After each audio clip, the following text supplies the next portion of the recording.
Az érzés. Miből fakad ez a féktelen szeretet, mely átjárja szívedet, lelkedet? Nincs valódi megmondhatója, mely magyarázattal szolgálna. Beléd ivódott akár a folyékony tinta, mikor még téltétól volt a minta. Keresed rá a szavakat, mely megmagyarázza a múltadat. Magad előtt látod, hallod panaszát, papíron látod minden bánatát. Szavai sugallta azt, mi megérinti lelked, és belülről kezded el látni azt a meggyötört életet. Talán csak látomás, mit magadénak érzel, ráismersz szavakra, mintha csak te írtad volna.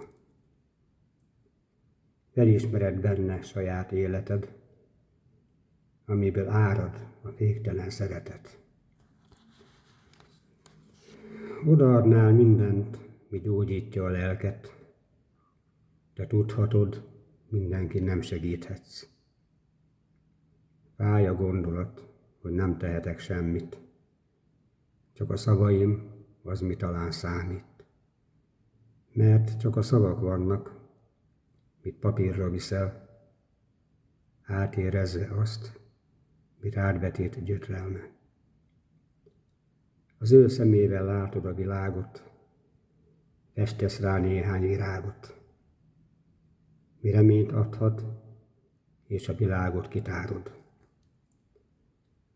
Kitársz egy ablakot, betekintést nyújtasz, lelked érzéseit, mit vigaszként adhatsz. De mindig van egy új nap, egy új remény kezdete.